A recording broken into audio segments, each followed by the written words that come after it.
আপনাকে যখন দুনিয়া কষ্ট দেয়, আপনার পরিবারে কষ্ট দেয়, আপন মানুষ কষ্ট দেয়, এখানে লাগে কি লাগে না? একটু জোরে বলেন। এখানে লাগলে এখান থেকে পানি আসে কি আসে না? যখন আপনি এই চালাকিটা করতে পারবেন, বুদ্ধিটা করতে পারবেন, যখনই হৃদয়ে আঘাত হবে, চোখ থেকে পানি পড়বে, আপনি তখন নিয়তটা রবের দিকে করে ফেলবেন। আল্লাহ গো, তুমি ছাড়া আর কেউ নাই। আল্লাহ গো, তুমি ছাড়া কেউ নাই, তুমি ছাড়া কেউ নাই, তুমি ছাড়া কেউ নাই। যাদের জন্য করেছি দৌড়েছি তারাই আজকে লাথি মেরেছে, আপনরাই পর হয়ে গিয়েছে, বন্ধুরাই চোখ উল্টাতে 2 মিনিট করে নাই। আল্লাহ, তুমি ছাড়া কেউ নাই, তুমি ছাড়া কেউ নাই। আমার অন্তরের বিশ্বাস, হাসবুনাল্লাহ, হাসবুনাল্লাহ, হাসবুনাল্লাহ, আমার জন্য আমার রবই যথেষ্ট। এই শব্দ যেদিন রবের দরবারে কবুল হয়ে যাবে, সেদিন রব বলবে ইন্নাল্লাহা মা'আস সাবিরিন। আজকে থেকে আমি আল্লাহ তোর জন্য একাই যথেষ্ট। সুবহান। সেই দিন থেকে আপনার আর কারো ধার ধারা লাগবে, বলেন না, ধার ধারা লাগবে। সেজন্য মনে রাখবেন, দুনিয়ার যে কষ্টে দুনিয়ার সাধারণ মানুষ ভেঙে যায়, সৌভাগ্যবানরা, ধৈর্যশীলরা সেই কষ্টে নতুন ভাবে জেগে ওঠে। দুনিয়ার যে কষ্ট সাধারণ মানুষকে গোড়া কেটে দেয়, এই কষ্টের মধ্যে আল্লাহ ওয়ালা ইমানদার বান্দারা নতুন ভাবে এমন সতেজ হয়, এমন বড় আকারের গাছ হয়, যে গাছের নিচে অন্য দুঃখী মানুষরা আশ্রয় নেয়, ছায়া পায়। পার্থক্যগুলো একটু মাথায় নেওয়ার চেষ্টা করবেন। দুনিয়ার যেই আঘাত, যেই কষ্ট, যেই ব্যথা, যেই যন্ত্রণা দুনিয়ার সাধারণ মানুষের হৃদয়কে ভেঙে দেয়, মুমিন বান্দা সে কেন বর্ষায় থাকে? কারণ তারা জানে আল্লাহ তাআলার কুদরতের একটা নিদর্শন হচ্ছে আল্লাহ ভাঙ্গা জিনিসগুলোকে সুন্দর করে জোড়া লাগায় দেয়। যতক্ষণ পর্যন্ত মেঘ ভাঙে না ততক্ষণ বৃষ্টি আসে না, যতক্ষণ বৃষ্টি আসে না ততক্ষণ মাটির সতেজতা আসে না, যতক্ষণ বৃষ্টি আসে না ততক্ষণ উদ্ভিদ হয় না, যতক্ষণ বৃষ্টি আসে না ততক্ষণ নতুন ফল ফলাদি হয়। মেঘ ফাটে বলেই বৃষ্টি আসে, বিচি ফাটলেই সেখান থেকে চারা হয়। সুবহানাল্লাহ বলি, আর একটু জোরে বলি। সেজন্য ভাঙ্গা জিনিস জোড়া লাগাইতে পারেন কে? ভাঙ্গা জিনিসকে দিয়ে কাজ করাইতে পারেন কে? ওই রকম একজন দয়াবান আল্লাহ কি আমাদের আছে? তিনি কি আমাদের কথা শুনেন? আমাদের অবস্থা হাল হাকিকত কি তিনি দেখেন? আমাদের মনের ভিতরে কি তুফান চলছে উনি কি জানেন? উনি কি অশান্ত মনকে শান্তি দিতে পারে? আমি আওয়াজ এখনো শুনতে পাইনি, আরো জোরে বলেন, পারে? উনি কি অভাবীর অভাব দূর করতে পারে? উনি কি অশান্ত মনে শান্তি দিতে পারে?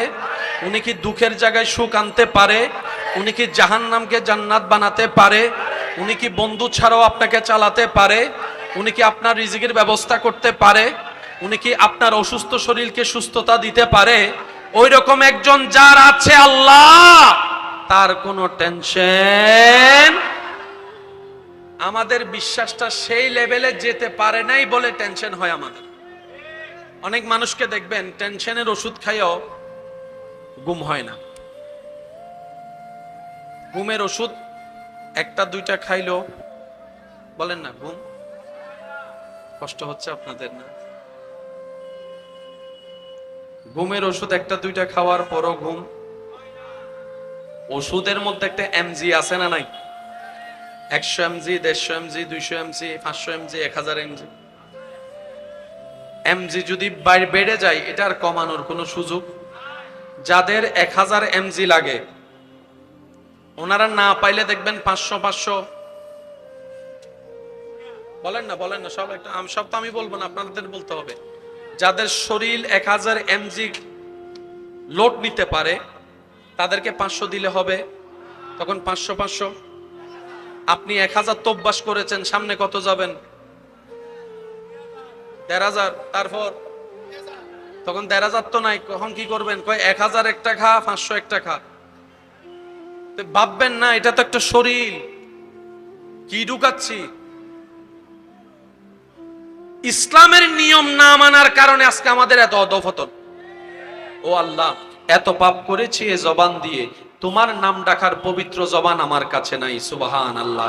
আল্লাহ, এই দুই হাত দিয়ে এমন গুনাহ করেছি, এই গুনার হাত তোমার দরবারে তুলতেও লজ্জা লাগে, কিন্তু আমার তো পাশ করা দরকার আছে, আমার তো ঋণগুলা দেওয়ার দরকার আছে, আমার তো একটা ব্যবসা শুরু করার দরকার আছে, আমার তো একটা সন্তানের দরকার আছে, আমার তো একটা কাজের দরকার আছে, আমার তো একটা জীবন চলতে একটা চাকরির দরকার আছে। আল্লাহ, আমি তো বিপদে পড়েছি, বিপদ থেকে উদ্ধার হওয়ার দরকার আছে।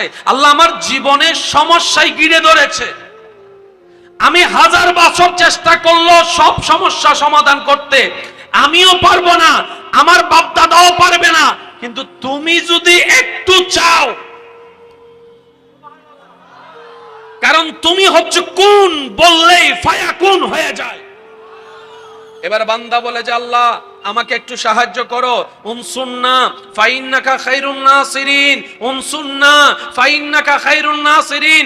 আল্লাহ, তোমার রহমান নামের সদকায়, তোমার রহিম নামের সদকায়, তোমার গফফার নামের সদকায়, তোমার আজিজ নামের সদকায় আল্লাহ আমাকে একটু সাহায্য করো, আমাকে একটু মুক্তি করো। আল্লাহ, তোমার নবী রাহমাতুল লিল আলামিনের দোহাই দিয়ে বলছি, আমাকে একটু সাহায্য করো। এদিকে আপনার দোয়া কবুল হবে, এদিকে আপনার কল্পনার বাইরে মুসিবত সমাধান হয়ে যাবে। সবকিছু করে দিতে পারেন কে? আমি শুনি না, আরো জোরে বলেন, সবকিছু করে দিতে পারেন কে? তো বান্দা যখন চায় আল্লাহ তখন খুশি হয়। আমি শুনি না, আরো জোরে বলেন, চাইবো কার কাছে? তো আপনার থেকে যে একটা ওষুধ দরকার, দোকানদারকে তো চাইতে হবে। চাইবো আল্লাহর কাছে কেমনে? আমরা আসলে বুঝার চেষ্টা করি না। যা সামর্থ্যের ভিতরে তা করেন, বাঁধা নাই। যা সামর্থ্যের ভিতরে তা করেন, কোনো বাঁধা। এবার আপনার পরীক্ষায় পাশ করা লাগবে, পরীক্ষায় পাশ করা লাগবে। এখানে আপনি চাইলে কি পাশ করতে পারবেন? বলেন না ভাইয়া, পারবেন? এখানে পাশ করাই দিতে পারে স্যারেরা।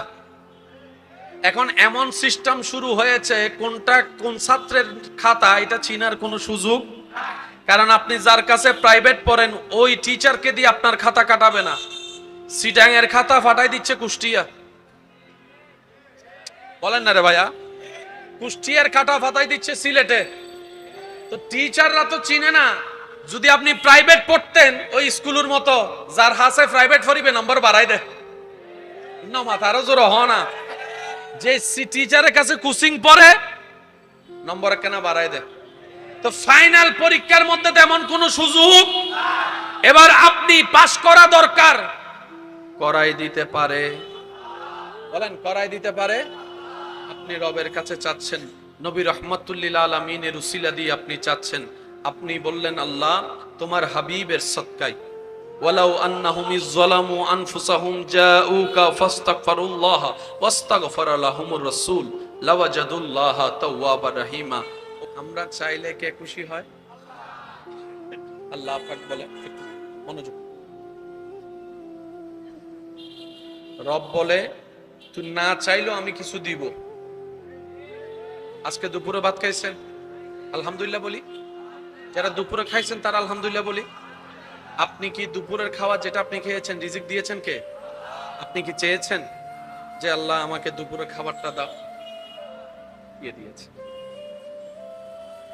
এটা এক প্রকারের দয়া এবং খুশি আল্লাহ। সুবহানাল্লাহ বলেন না। সন্তান ঘরে রান্না করে মা, ভাত বেড়ে দেয় মা। যতক্ষণ সন্তান বড় সে খেতে হয়, মা বাধ্য। মা বাবা, কিন্তু সন্তানটা যখন ছোট ছিল কোলের, চাওয়া লাগে নাই, টাইমে টাইমে মা খাবার দিয়েছে। সুবহানাল্লাহ একটু বলি, টাইমে টাইমে, বলেন না, টাইমে টাইমে। সন্তান যখন ছোট ছিল, আমরা যখন ছোট ছিলাম, মা আমাদেরকে টাইমে টাইমে খাবার দিয়েছে। কোনো কারণে যদি 19-20 হতো, আমরা যখন চিৎকার করে কান্না করেছি, মা তখন দৌড়ায় এসে খাবার দিয়েছে। যতক্ষণ কান্না করি নাই ততক্ষণ কোলে তুলে নেয় নাই, যতক্ষণ কান্না করি নাই ততক্ষণ আদর করে নাই, যতক্ষণ কান্না করি নাই মুখে গালে চুমা দেয় নাই, যতক্ষণ কান্না করি নাই মা বুকের মধ্যে জড়াই ধরে নাই, এমনি আদর করে, সেটা এক আদর। কান্না করার পর আদর বাড়ায় দেয়, মায়া বাড়ায় দেয়, সেবা বাড়ায় দেয়, যত্ন বাড়ায় দেয়। ঠিক তেমনি ভাবে রবের দয়া সব সময় বান্দার উপর থাকে, কিন্তু যখন বান্দা দুনিয়াবি কষ্ট পেয়ে বুক ফেটে কান্না করে, তখন এমনও কিছু সৌভাগ্যবান বান্দা আছে যাদের এই কান্নার কারণে আল্লাহ তকদির এমন ভাবে পাল্টায় দেয়, সাধারণ বান্দা থেকে আল্লাহর প্রিয় বান্দা পর্যন্ত হয়ে যায়। সুবহানাল্লাহ। সেজন্য মনে রাখবেন, দুনিয়ার কষ্ট, দুনিয়া যখন কষ্ট দেয় এটাও নিয়ামত। সুবহানাল্লাহ বলেন না। সর্বরোগের ওষুধ একটা জিনিস, মৃত্যু ছাড়া সর্বরোগের ওষুধ, জিনিসটার নাম কি? আমি বলবো না, সবাই বলেন, আরো জোরে বলেন। গত 3 মাসে কে কয়বার কালো জিরা খাইছেন? আমি কি বুঝাতে পারছি কথা? গত 3 মাসে কে কয়বার কালো জিরা খেয়েছেন নিয়ম মেনে? প্রশ্ন করলে দেখবেন 100তে 2 জনও। ওষুধ আছে না নাই? কিন্তু আমরা ইউজ করতে জানি। ইসলাম বলেছে ঘুম এভাবে যাও, এভাবে উঠো, তোমার শরীরে রোগ প্রতিরোধ ক্ষমতা আল্লাহ প্রদত্ত বেড়ে যাবে। সত্যি করে একটা কথা বলেন, জীবনে সব জ্বর হওয়ার পরে কি ওষুধ খাইছেন? কিছু কিছু জ্বর এমনি ভালো হয়ে যায়নি? বলেন না সবাই। হাতের কাটা গেছে, এখানে কাটা গেছে, এখানে কাটা গেছে, আপনি ব্যান্ডেজ না করলেও 2-1 দিন পরে শুকিয়ে যায় নাই? আল্লাহ তাআলা প্রত্যেকটা মানুষের শরীরে রোগ প্রতিরোধ ক্ষমতাও দিয়েছেন, আবার সুস্থতা হওয়ার ট্যাবলেটও ভিতরে দিয়েছেন রহমতের। ওইটাকে ধরে রাখার জন্য আমাদেরকে জীবন ব্যবস্থা দিয়েছেন, ঠিক কি না? ফজরের নাস্তা করতে হবে একরকম, দুপুরের ভাত খাইতে হবে একরকম, রাতের খাবার খাইতে হবে একরকম। ফজরের খানা এই টাইমে, দুপুরের খানা এই টাইমে, রাতের খানা এই টাইমে। নিয়ম আছে না নাই? আমরা নিয়ম মেনে চলি। বলেন দোষ কাদের? বলেন না ভাইয়া, দোষ কাদের? আরো জোরে বলেন, দোষ কাদের? দিন দিন কি স্ট্রোক কমছে না বাড়ছে? আপনারা বলেন, কমছে না বাড়ছে? এখন যুবকরা স্ট্রোক কইরা, বলেন না বলেন। তার অন্যতম একটা কারণ, আহা আল্লাহ, ডাক্তারের কাছে চিকিৎসা করতে গেলে ডাক্তারে একটা কথা প্রায় সময় বলে, বেশি টেনশন করিও না। বলেন না, বেশি টেনশন, বেশি টেনশন। তো টেনশন কমানোর কোনো মেশিন আসেনি? টেনশন কমামো কেমনে এটা একটু শিখিয়ে দেন। বললে তো আর হয়ে যায় না বাবা। একটু আরে আতুনজান বিরতি দন্ন করেন, আর এন চেষ্টা করেন। আর ইঞ্জিল জিবে গরম হয়, আবার ঠান্ডা হইলে আবার গরম হইতে সময় লাগাও ভাই। টেনশন করলে ভালো না খারাপ? তো ডাক্তার পরামর্শ দিয়েছে সেটাও ভালো, টেনশন করা যাবে, কিন্তু কি করলে টেনশন করা যাবে না, করার থেকে বাঁচবো সেটাও তো বলতে হবে। কোন বিদ্যালয়ে এই সমাধান নাই, কিন্তু ইসলামের বিদ্যালয়ে সমাধান আছে। টেনশন করলে ব্লাড প্রেসার, বলেন না ভাইয়া, টেনশন করলে ব্লাড প্রেসার, টেনশন করলে শরীরের মধ্যে পরিবর্তন আসে কি আসে না? প্রেসার বাড়ে কি বাড়ে না? যখন প্রেসার বেড়ে যায় রক্ত সঞ্চারণ বাড়ে কি বাড়ে না? মেজাজ যখন বেড়ে যায় তখন আস্তে আস্তে শরীরে রক্ত গরম হয় কি হয় না? জিত লাগে কি লাগে না? ওই রক্ত সঞ্চারণ যখন বেড়ে যায়, হার্টবিট যখন বেড়ে যায় হঠাৎ করে, অর্থাৎ আপনার হার্ট লোড নিতে পারবে 100, আপনার রাগ প্রেসারে আক্রমণ করছে 500, 100 আর 500 লোড নিতে পারে। এবার বলেন রাগ করে লাভ কি হলো? কি লাভটা হলো আমারে বলেন? হয়তো আপনার স্ট্রোক হয়েছে, না হয় মাইনার স্ট্রোক হয়েছে, না হয় কারো নাক ফাটাই দিচ্ছেন, লাভ কি হয়েছে?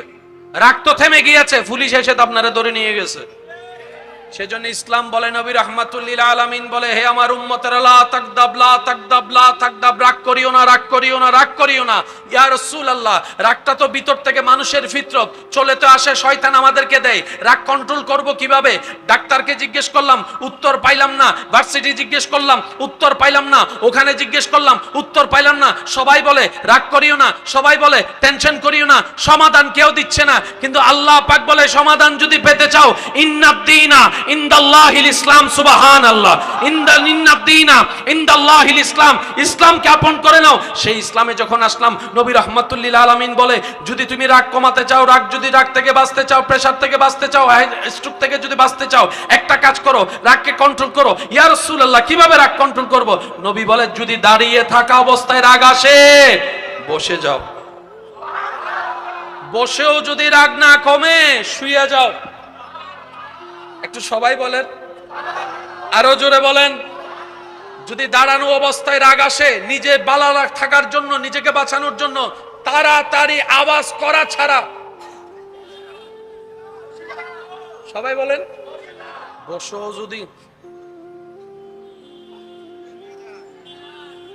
এরপরও যদি তোমার রাগ না কমে, কারো সাথে কথা না বলে ডাইরেক্ট ওযু বানায় নাও।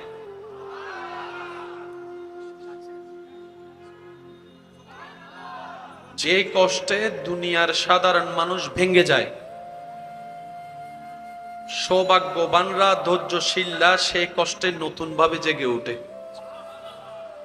দুনিয়ার যে কষ্ট সাধারণ মানুষকে গোড়া কেটে দেয়,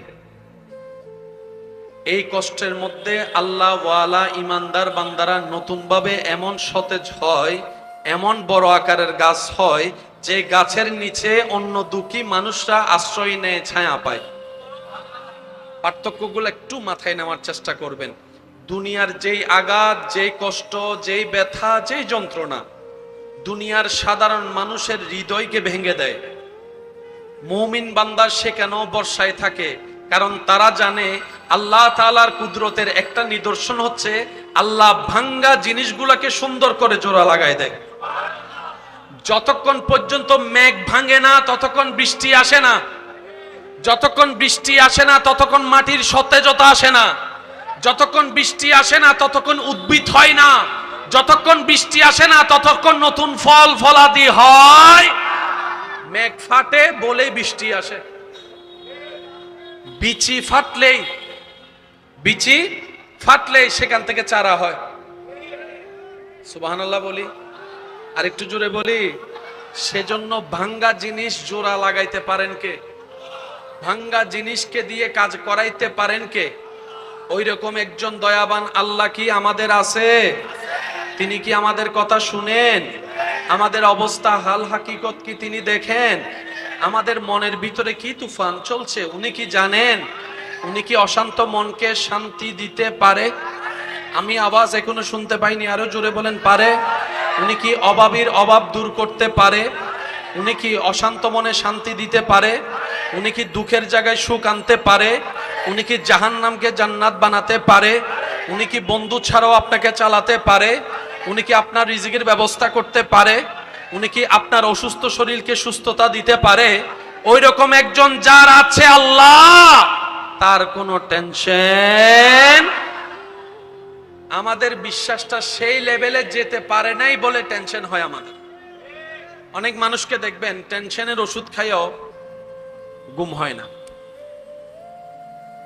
ঘুমের ওষুধ একটা দুইটা খাইলো, বলেন না ঘুম কষ্ট হচ্ছে আপনাদের না? ঘুমের ওষুধ একটা দুইটা খাওয়ার পরও ঘুম। ওষুধের মধ্যে একটা এমজি আছে না নাই?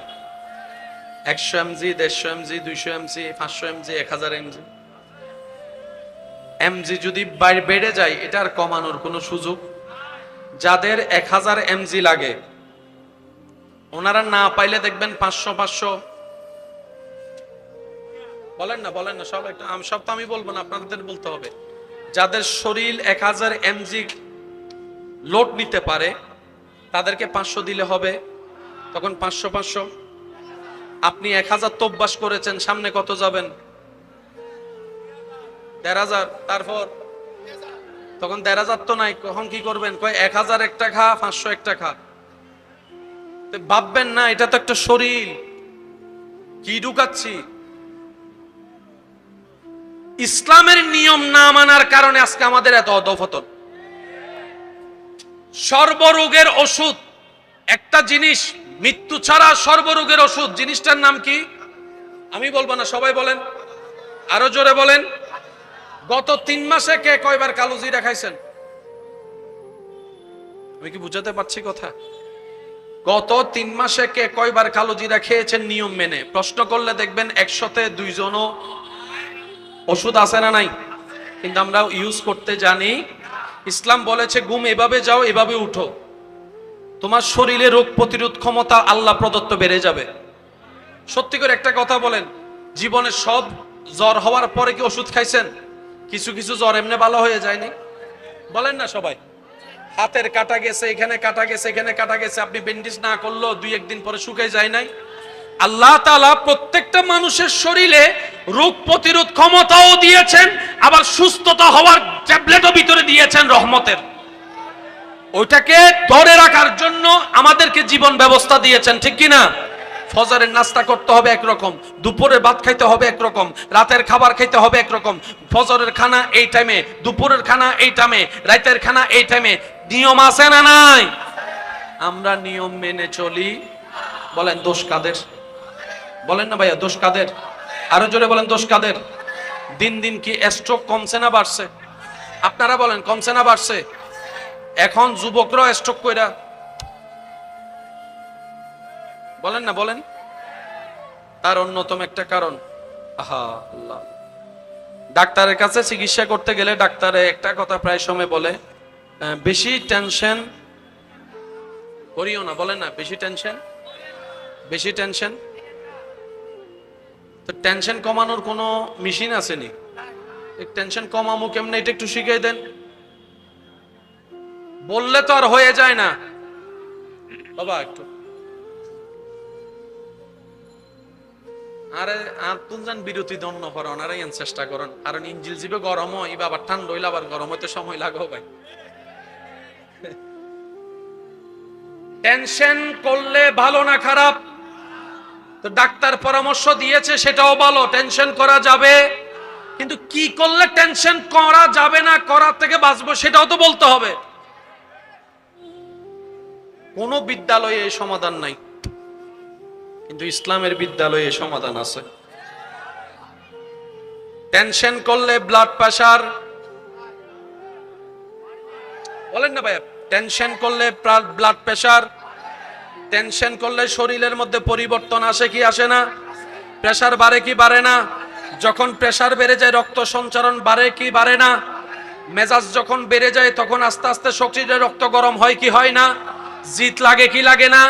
ওই রক্ত সঞ্চারণ যখন বেড়ে যায়, হার্টবিট যখন বেড়ে যায় হঠাৎ করে, অর্থাৎ আপনার হার্ট লোড নিতে পারবে 100, আপনার রাগ প্রেসারে আক্রমণ করছে 500, 100 আর 500 লোড নিতে পারে। এবার বলেন রাগ করে লাভ কি হলো? কি লাভটা হলো আমারে বলেন? হয়তো আপনার স্ট্রোক হয়েছে, না হয় মাইনর স্ট্রোক হয়েছে, না হয় কারণ নাক ফাটাই দিচ্ছেন, লাভ কি হয়েছে? রাগ তো থেমে গিয়েছে, পুলিশ এসে তো আপনারা ধরে নিয়ে গেছে। সেজন্য ইসলাম বলে, নবী রাহমাতুল লিল আলামিন বলে, হে আমার উম্মতেরা, লা তাকদাব লা তাকদাব লা তাকদাব, রাগ করিও না, রাগ করিও না, রাগ করিও না। ইয়া রাসূলুল্লাহ, রাগটা তো ভিতর থেকে মানুষের ফিতরত, চলে তো আসে, শয়তান আমাদেরকে দেয়। রাগ কন্ট্রোল করব কিভাবে? ডাক্তারকে জিজ্ঞেস করলাম, উত্তর পাইলাম না। ভার্সিটি জিজ্ঞেস করলাম, উত্তর পাইলাম না। ওখানে জিজ্ঞেস করলাম, উত্তর পাইলাম না। সবাই বলে রাগ করিও না, সবাই বলে টেনশন করিও না, সমাধান কেউ দিচ্ছে না। কিন্তু আল্লাহ পাক বলে, সমাধান যদি পেতে চাও, ইন্নাদ-দীনা ইনদাল্লাহিল ইসলাম, সুবহানাল্লাহ, ইন্নাদ-দীনা ইনদাল্লাহিল ইসলাম, ইসলামকে আপন করে নাও। সেই ইসলামে যখন আসলাম, নবী রাহমাতুল লিল আলামিন বলে, যদি তুমি রাগ কমাতে চাও, রাগ থেকে বাঁচতে চাও, প্রেসার থেকে বাঁচতে চাও, স্ট্রোক থেকে যদি বাঁচতে চাও, একটা কাজ করো, রাগকে কন্ট্রোল করো। ইয়া রাসূলুল্লাহ, কিভাবে রাগ কন্ট্রোল করব? নবী বলে, যদি দাঁড়িয়ে থাকা অবস্থায় রাগ আসে, বসে যাও। বসেও যদি রাগ না কমে, শুয়ে যাও। একটু সবাই বলেন, আরো জোরে বলেন। যদি দাঁড়ানো অবস্থায় রাগ আসে, নিজে ভালো থাকার জন্য, নিজেকে বাঁচানোর জন্য তাড়াতাড়ি আওয়াজ করা ছাড়া, সবাই বলেন, বসো। যদি এরপরও যদি তোমার রাগ না কমে, কারো সাথে কথা না বলে ডাইরেক্ট ওযু বানায় নাও।